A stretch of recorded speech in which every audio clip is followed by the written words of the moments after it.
My brother's son threw my birthday cake on the floor and said, "Eat it off the ground." I didn't say a word. That evening, Mom texted, "We've chosen to sever all contact. Stay away forever." My brother liked it.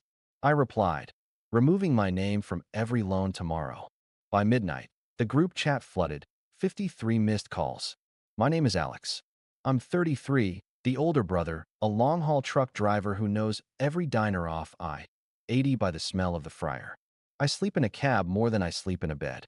I keep a thermos of black coffee, a paper atlas in the glove box, and a tiny notebook where I write miles, fuel, and little reminders like call tire place in Omaha. In my family, I'm the mover, the fixer, the one with big shoulders. That sounds flattering until you realize it means mule. Mom says I was born serious. Dad used to brag that I could back a trailer into a space the size of a shoebox. My little brother, Ethan, is the opposite.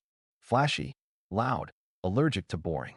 He makes messes and tells stories about the messes like they're adventures. People laugh. Mom says, "That's our golden boy." I'm the background. If a table needs to be carried, I carry it. If a bill needs a name, it's mine. This year, my birthday landed on a Saturday between runs. I had a 34-hour reset, so Mom insisted, "You can rest here, honey," which meant I'd be driving out to the suburbs instead of napping in the sleeper. I didn't argue. I brought a store cake because things are tight, and Ethan forgot his wallet. I also brought paper plates because I always bring the thing that everyone forgets.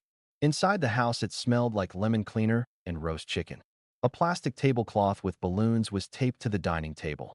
Ethan arrived late wearing sunglasses indoors, carrying nothing, and started a story about networking at a bar. His son, Max, 5, ran around in socks with dinosaurs. I bought those socks last Christmas. He loves them. We did the song. I blew out the candles.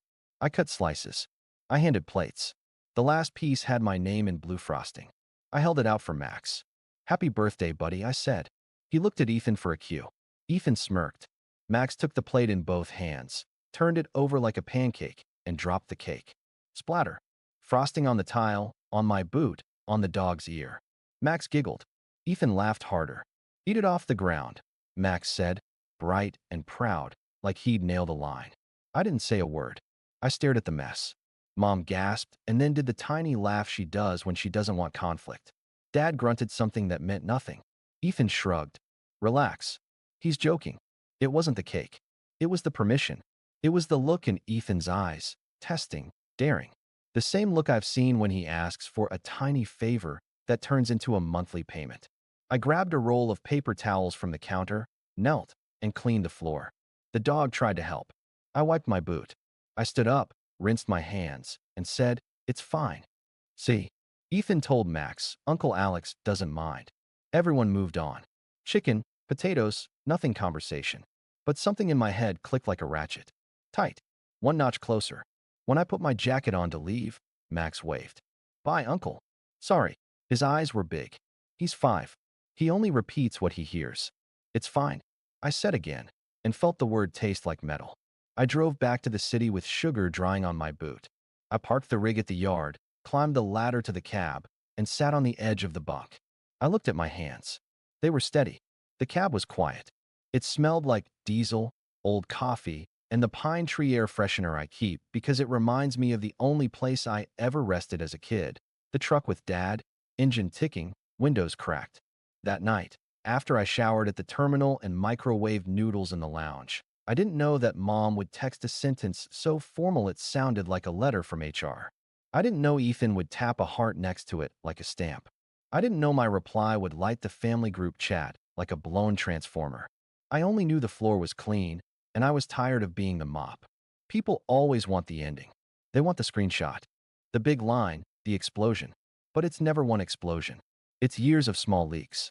I started driving at 21. Local runs at first. By 25, I was doing long hauls. Me, a sleeper cab, miles clicking like a metronome. The money's not movie money, but it's steady. You get good at making numbers line up. Fuel, per diem, motels sometimes, repairs, tires. Grown-up stuff. Boring stuff. My favorite kind. Ethan hated boring. He bounced between projects. A smoothie truck. A t-shirt brand. A crypto thing that ate his rent. Mom called them ventures. Dad called them rough patches. I called them my problem the minute anyone said, your credit is better. First it was his car. No down payment, bad history. Dealer needed a cosigner. Mom called me while I was outside a warehouse in Des Moines at 6 a.m. Just sign, she said. He'll pay. I was 26, half asleep, standing in a neon vest, holding a styrofoam cup. I signed. Ethan missed the second payment. The bank called me. I paid it so mine wouldn't get hit. Then it was a business card. Just for gas and supplies, Ethan said. I'll manage it. He didn't. Late fees stacked like pallets. I didn't see the statements until they were read and loud. Mom cried. We'll make it right. Nothing got made right. I called and got my name removed. Couldn't. It was a joint. I closed it to new charges and started paying it down while he kept saying he was between deposits. Then Dad's knee went bad. The hospital wanted a deposit. Time sensitive. I don't regret that one. I wired the cash. Dad cried. You saved me, son. But years later, when I bring up any debt, someone always says, after everything we did for you. And I want to ask what everything was, besides groceries and school and yelling at me to mow the lawn. By 30, my name was welded to three things. Ethan's car loan, refinanced once to lower his payment that I still ended up covering. A store card he opened in my face because they had a deal. He charged a TV for the living room. We'll both use it at Mom's house, where I don't live, and a line of credit for inventory when the t-shirts were about to pop. The shirts never popped. The line did. Meanwhile, I drove. Nights, storms, mountain grades. I learned to nap in parking lots between reefer alarms. I learned which truck stops had decent showers and which ones smelled like wet socks. I skipped birthdays and holidays because freight doesn't care about holidays. When I did show up, I brought meat from a good place, and a cake, and I fixed Mom's squeaky door, and I changed a bulb, and I let Ethan talk over me. We replayed the same scene. I provide, he performs, Mom beams at brightness. Every ask came with a pretty bow. It's just temporary. You're the only one we trust. You know we do it for you. The bow came off when I said no. I didn't say no often. Whenever I tried, Mom put a hand on her chest like the idea broke her rib. Family helps family, she'd say, which always meant me pushing the cart uphill while Ethan skated behind hanging onto the handle. The year before the cake, Ethan's Smoothie Truck 2.0 needed a permit. He forgot a fee. Late penalties hit. He called at 1:08 a.m. while I was parked outside a warehouse in Bakersfield with the reefer purring and a clock ticking toward hours of service limits. Bro, I need $1,200 by morning or they cancel the spot. I'll pay you Friday. I don't have service Friday, I said. I'm in Wyoming. Just put it on the card. I'll handle it. The card was joint. There was no I'll handle it. There was me, hearing the future in his voice. I sent it. Friday came and went. The next Friday came and went. The penalty showed up anyway because he'd already been late before he called me. Max was born during that mess. I held him in the hospital while Ethan made a video for Instagram. Welcome to the world, little king.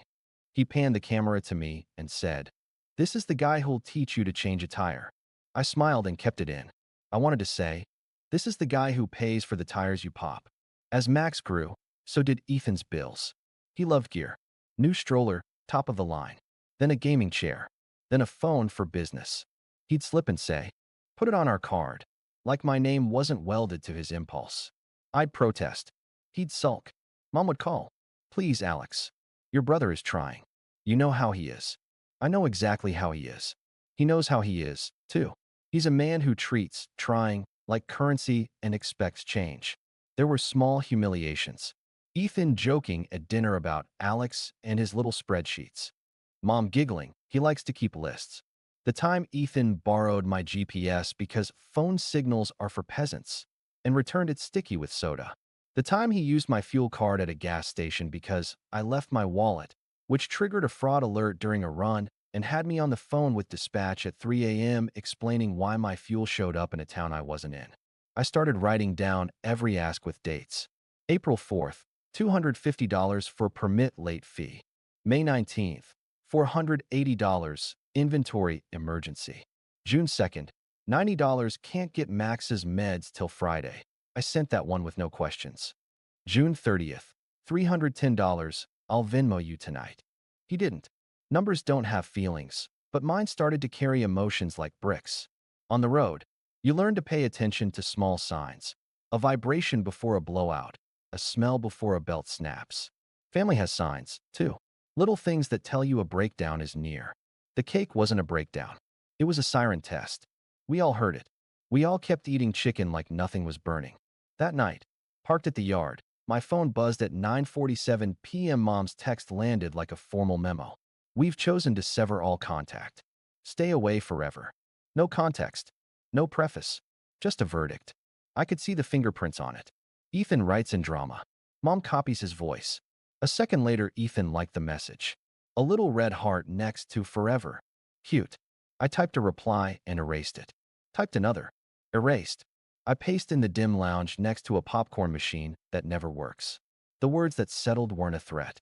They were a plan I'd been building quietly for months, too scared to say out loud. Removing my name from every loan tomorrow. I sent it. I set my phone face down. I made instant coffee.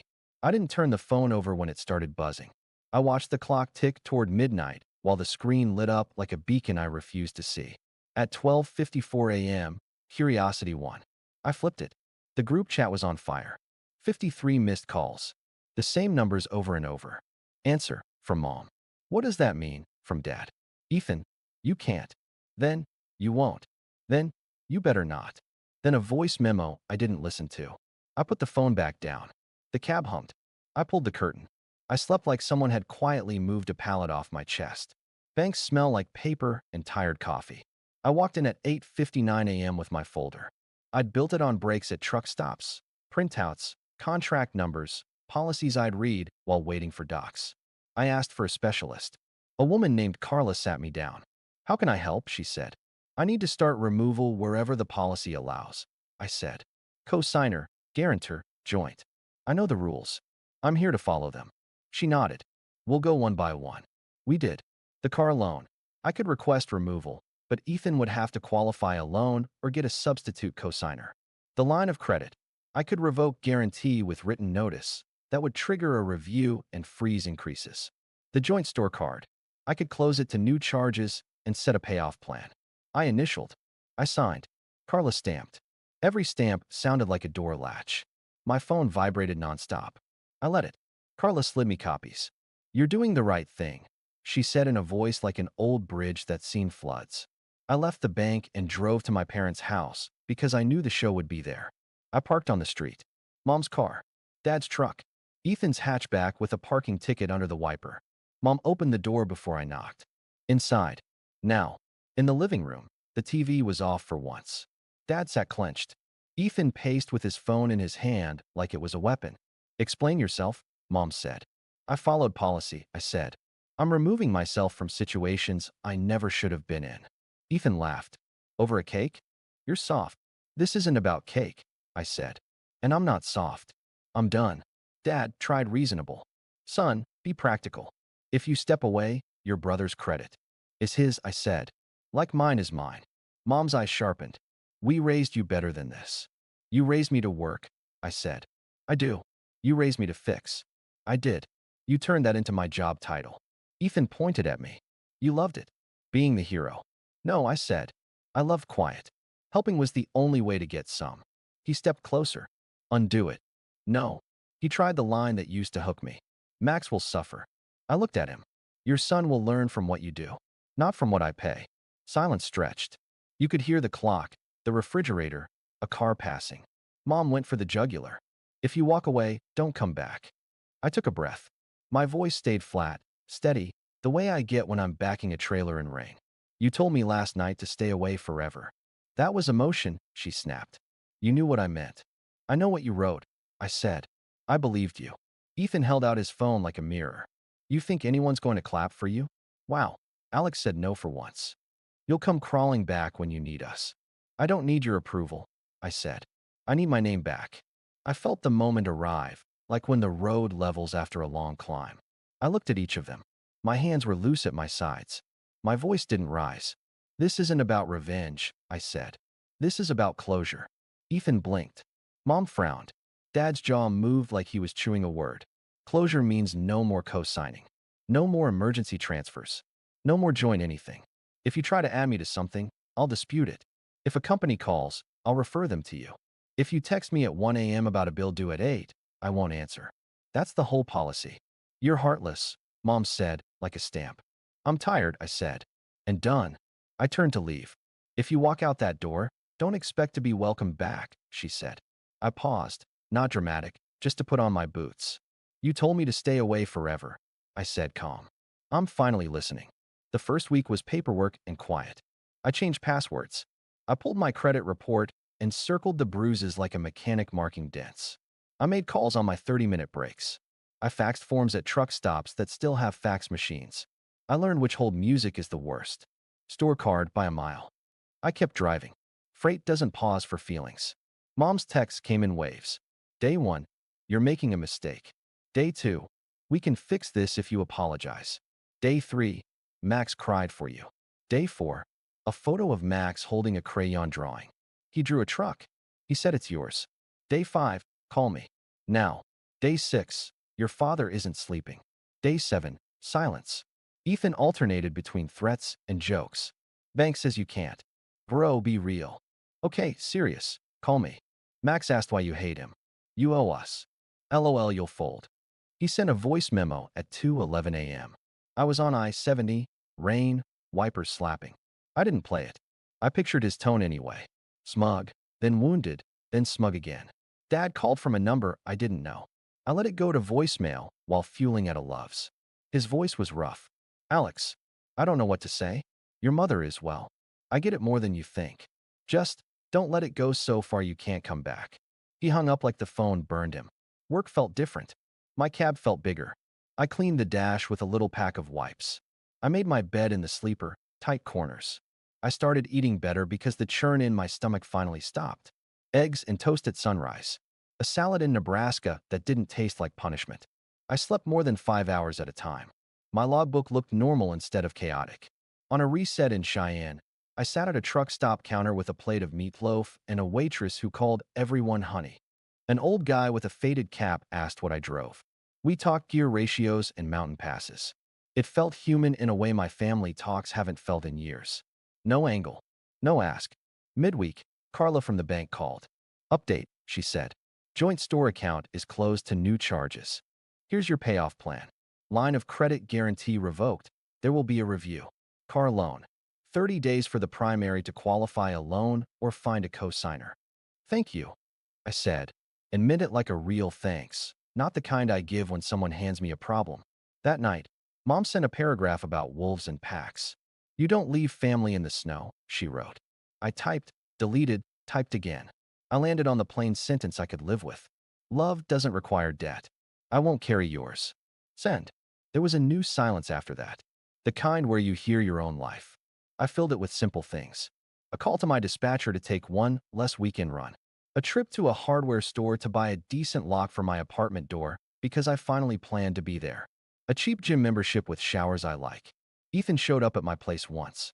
He buzzed until a neighbor let him in. He knocked like the building owed him. I opened the door, but left the chain on. Open up, he said. We can talk like this, I said. He smirked. You think a chain stops family? It stops you. He rolled his eyes.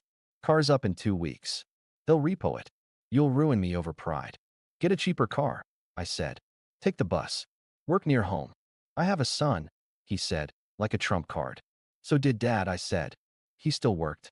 And he didn't add Grandpa to his cards. His face twitched. He went for pity. Just co-sign one last time. No. Say it nicer, he said, half laughing. I won't, I said. And I won't explain it again. He leaned in close to the chain. You'll regret this. I didn't flinch. Better than living as a wallet, I said. He laughed without humor, called me something small, and left. His footsteps on the stairs sounded like a kid sneaking out. 2 days later, Dad texted, Proud of you. Don't tell your mother I said that. I stared at it a long time. I wrote, Thanks. He replied with a thumbs up. It was tiny, but it was something true in a house where truth is usually edited for feelings. The notices started hitting Ethan. He forwarded screenshots to me with fix this. I didn't reply. He tried one more trick, a photo of Max holding a paper that said, I miss you. I stared at it until my eyes went hot. I put my phone down. I said out loud in the cab, I miss you too, buddy. Then I said the sentence that kept me steady. Your dad can fix this. Not me. On my next reset, I drove to a lake and sat on a bench. No headphones. No alerts. Just ducks and the weird peace of a Saturday without urgent in it. I wrote a new list in my pocket notebook. Tires next quarter, dental check, a day trip with no miles. Normal, quiet things. The group chat finally slowed. A cousin asked, "What happened?" Mom replied, "He abandoned us." Ethan liked it. Of course he did. I looked at the word abandoned and realized it used to scare me. Now it felt like an empty box. I don't live in boxes Ethan labels anymore. I live in a cab with my name on the door and an apartment with a lock that clicks. A month later, the car loan deadline hit. Ethan texted. They said no. One last chance. Please. I typed erased. I wrote, I believe you can figure it out. Not sarcasm.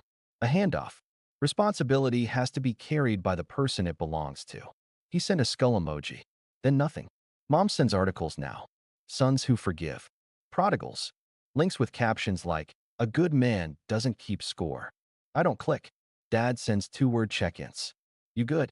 I reply, good. He answers, okay. It's not a Hallmark card. It's clean. I haven't seen Max. That part hurts. I bought him a pack of dinosaur socks on impulse and stuck them in a drawer. I won't mail them with a note Ethan can twist. I'm saving them for the day Max is old enough to hear a plain version. Maybe at a park, maybe in the back booth of a diner off the highway. Me with a coffee, him with a milkshake. I'll say, your dad and I grew up in a house where help meant you handle my consequences. I stopped. I never stopped loving you. I used to think closure was a big speech and a door slam. For me, it looked like forms, stamps, and a week of saying no in ways that finally counted. It looked like not answering at 1 a.m. It looked like taking a walk by a lake and learning how silence sounds when it's not punishment. I still drive. I still back into tight docks in the rain. I still wave at kids who pump their arms from back seats for a horn blast. I give it to them, long and happy. I still keep a notebook of miles and fuel, but I added a page at the back with a different kind of ledger. On it I wrote, my money is mine. My name is mine. My time is mine. No is a full sentence. This isn't about revenge. This is about closure. I read it at truck stops sometimes. Not because I forget, but because the old script still whispers. Be useful or be nothing. That script gave me knots in my shoulders and a credit score that lived in fear. The new script is simple. Be honest. Pay your own bills. Let other people pay theirs. If my mother ever says, we miss you, I'll listen. If she says, we're ready to stop using you, I'll show up at the kitchen table with coffee and no bitterness. Boundaries aren't a wall. They're a door with a lock and rules. People are welcome when they knock and wipe their feet. This isn't a revenge story. Nobody went to jail. Nobody went viral. It's the story of a truck driver who finally parked the load that wasn't his. It's about choosing clean floors over sticky jokes. It's about looking at a 5-year-old parrot a line and deciding the echo stops with me. My name is Alex. I'm 33. I drive a rig with my name on the manifest and my hands on the wheel. My phone is quieter. My sleep is longer. My boot is clean. And when someone tosses my piece of cake on the floor, I don't eat it. I go buy my own cake. I sit in my cab, and I enjoy it with black coffee while the sun comes up over a calm, empty highway.